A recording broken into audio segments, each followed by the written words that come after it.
Pour préparer les mentalités au changement, encore faut-il comprendre ce changement.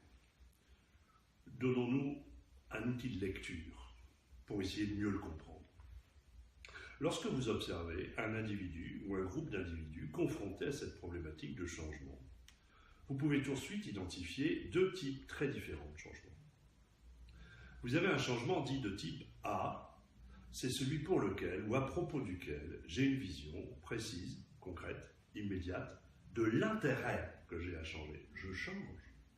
Je n'ai pas besoin de management du changement, je n'ai pas besoin de conduite du changement, je n'ai pas besoin de consultant spécialiste du changement pour changer. Je change parce que j'ai une vision précise, concrète, de l'intérêt que j'ai à le faire. Bizarrement, dans la littérature managériale, vous ne trouverez aucun bouquin sur le management du changement avant la fin des années 70. Bizarre, non? Comme s'il n'y avait pas eu de changement avant. Bien sûr que si, il y en a eu. Mais ces changements se sont produits dans une époque qui a été appelée les 30 Glorieuses, à l'intérieur même de laquelle il y avait les 20 Merveilleuses. Bien sûr qu'on changeait, mais les volumes étaient là, les marges aussi. Et puis je pouvais même changer de patron si j'en avais envie, puisque la notion même de chômage structurel n'existait pas. Changement de type A. Et puis vous avez un changement dit de type B. Qu'est-ce que c'est qu'un changement de type B?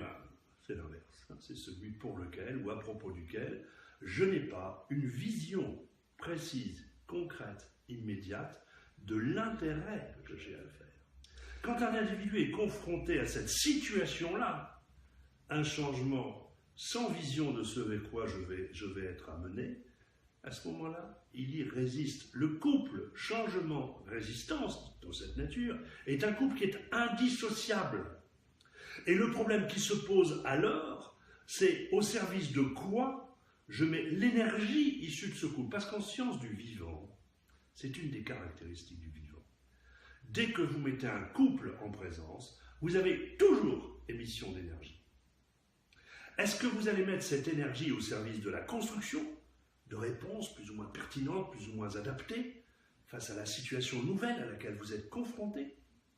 Ou est-ce que vous allez mettre exactement cette même énergie au service de l'immobilisme, de la préservation des acquis, dans un esprit corporatiste parfois totalement forcené?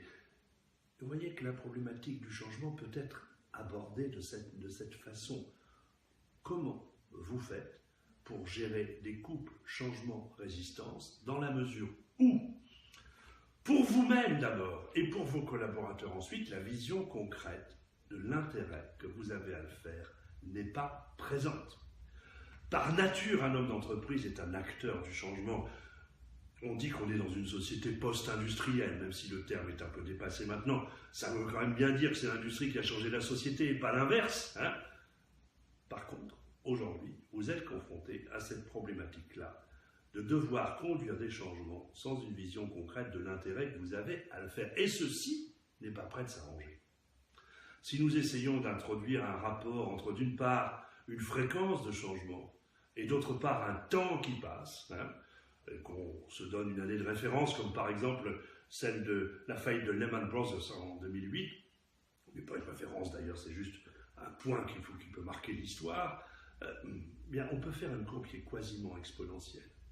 Qui qu'on soit, quoi qu'on fasse, quel que soit notre sexe, quel que soit notre âge, quel que soit notre niveau social ou intellectuel, nous sommes et nous serons tous confrontés à une accélération prodigieuse de la fréquence de ces changements. Mettons dans le même sac les nanotech, les biotech, les technologies de l'information, l'extraordinaire développement démographique. Le monde de demain est en train de s'inventer sous nos yeux. Il est extrêmement important qu'à tous les niveaux de la société, on prépare les mentalités à se faire. Et ça, c'est juste une aventure merveilleuse.